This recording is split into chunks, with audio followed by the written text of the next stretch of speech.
Hi friends. पिछले बार अपन ने asexual reproduction in plant और सेक्सुअल रिप्रोडक्शन इन प्लांट ये दो टॉपिक देखे थे।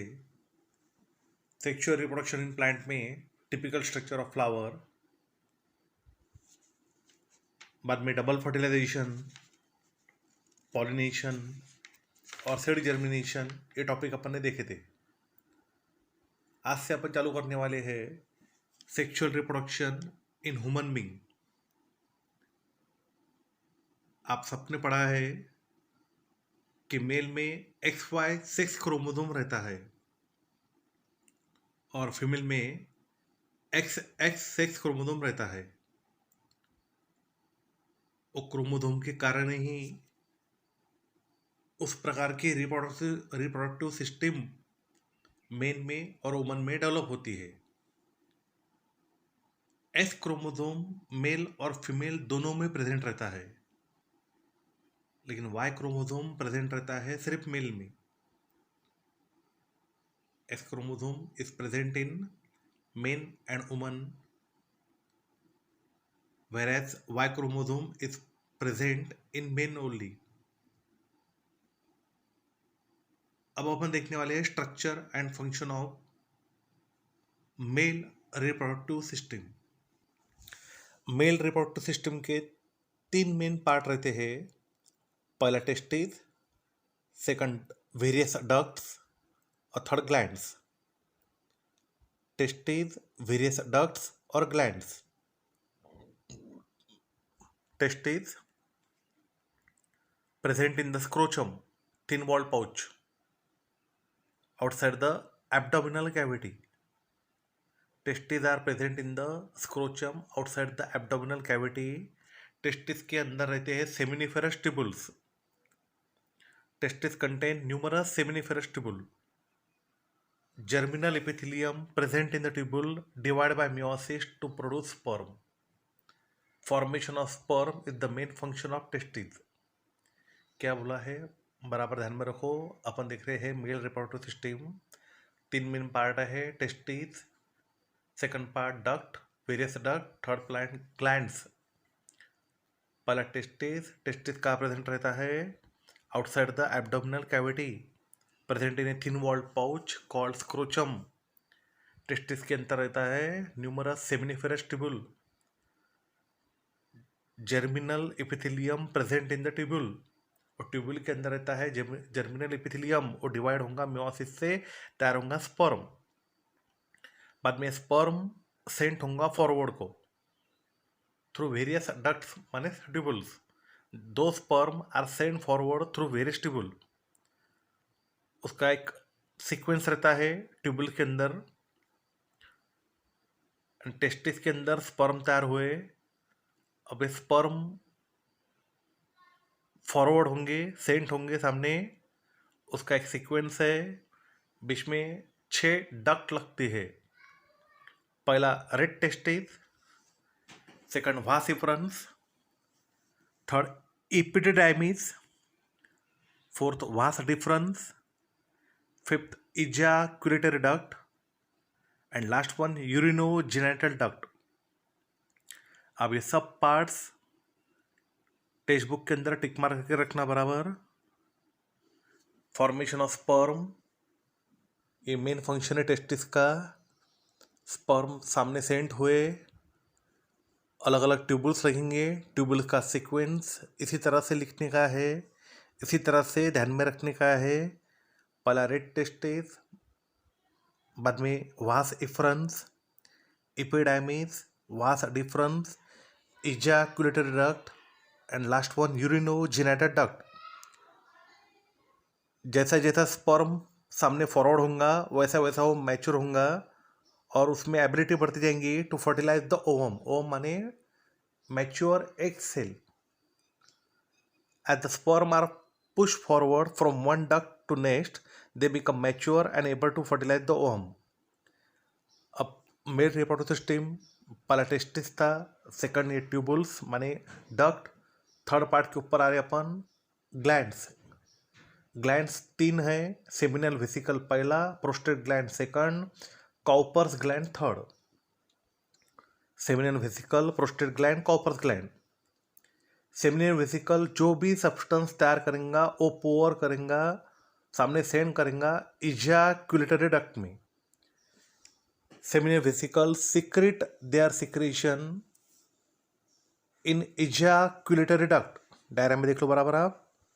सेमिनियन वेसिकल जो भी सब्सटेंस तैयार करेगा वो सामने सेंड करेगा इजैक्युलेटरी डक्ट में, और prostate gland and Cowper's gland secrete their secretion in urinogenital duct. फिर से seminal vesicle secrete their secretion in ejaculatory duct, whereas prostate gland and Cowper's gland secrete their secretion in urinogenital duct। अब ये secretion के कारण और sperm के कारण एक सब्सटेंस तैयार होगा, उसको बोलेंगे अपन semen. Semen is form of sperm and secretion of all this glands. Secretion जो ग्लैंड्स ने तैयार किए और जो स्पर्म रहेगा उससे एक सब्सटेंस मिलेगा, उसको बोलेंगे अपन सीमेन। सीमेन ये बाहर निकलेगा पेनिस से। Semen is ejaculated out through penis. Penis माने मेल सेक्स ऑर्गन और male copulatory organ. Semen is ejaculated out through penis. Male reproductive system में सब पार्ट्स पेयर रहते हैं, सिर्फ 3 पार्ट छोड़ के। All the organs of male reproductive system are paired except urinogenital duct, penis and scrotum. ये 3 part छोड़ के बाकी सब पेयर रहते हैं मेल रिप्रोडक्टिव सिस्टम में। पहला यूरिनोजेनिटल डक्ट, पेनिस और स्क्रोचम। जो टेस्टिस के ऊपर एक स्ट्रक्चर दिख रहा है आपको, जो डक्ट है, डायग्राम में देख लो बराबर आप। इपिडिडाइमिस, उसकी लेंथ रहती है 6 मीटर, माने वो हाईली कॉइल्ड है, हाईली कॉइल्ड ट्यूबुल है। और जो स्पर्म रहता है उसकी लेंथ रहती है अबाउट 60 माइक्रोमीटर, 60। अब इतना छोटा सा स्पर्म रहता है, उसको नियर अबाउट 6.5 मीटर इतना डिस्टेंस क्रॉस करना पड़ता है। तो उसके लिए उसको एनर्जी की जरूरत रहती है। तो एनर्जी का प्रोवाइड करेगा सीमेन। सीमेन में प्रेजेंट रहता है fructose. Such a small sperm has to cross the distance of approximately 6.5 meter while passing out of male reproductive system. Sperm need large amount of energy. For this purpose, fructose is present in the semen. एक बार ये पूरा mail reproductive system बराबर पढ़ लेना, video और एक बार देख लेना। बाद में नेक्स्ट टॉपिक चालू करने वाले अपन female reproductive system.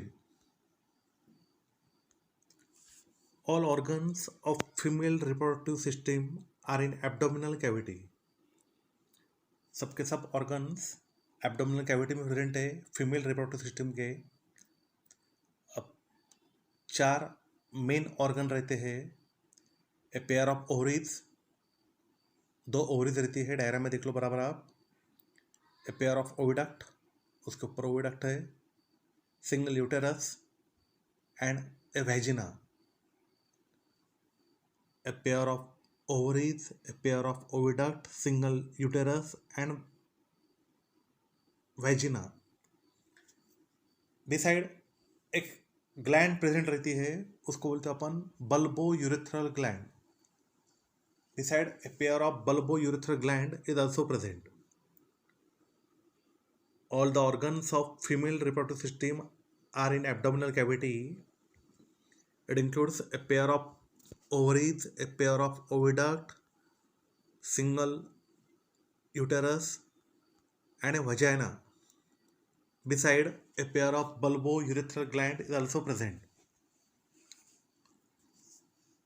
generally every month an ovum is released in the abdominal cavity alternately from each ovary। 2 में से कोई भी एक ओवरी में से ओवम हर महीने में बाहर निकलेगा। Ovum mature egg cell.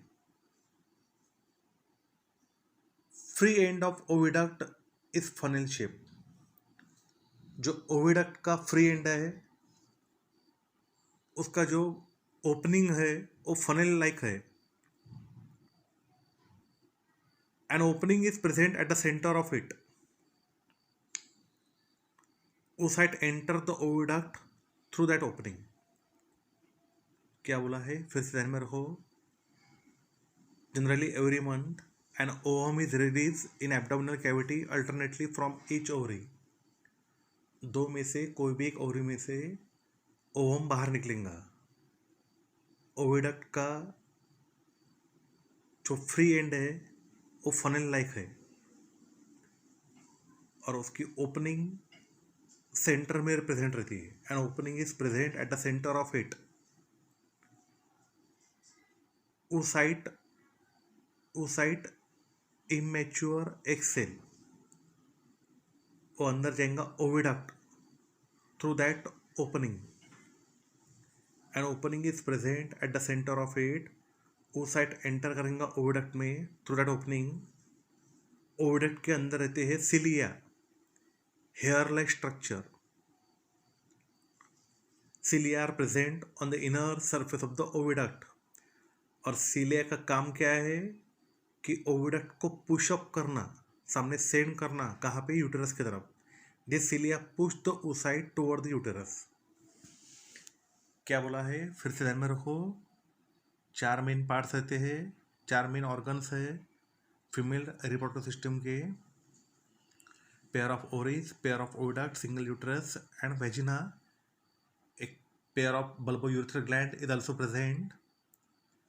Every month, an ovum is released in the abdominal cavity alternately from each ovary. Oviduct का फ्री एंड फनल लाइक है एंड ओपनिंग उसके प्रेजेंट है सेंटर में. oocyte एंटर करेंगे ओविडक्ट में थ्रू दैट ओपनिंग. ओविडक्ट के अंदर hair like structure रहता है, उसको अपन सिलिया. सिलिया का काम क्या है? वो पुश करेंगे oocyte को टुवर्ड द यूटेरस. अब नेक्स्ट गमिट फॉर्मेशन.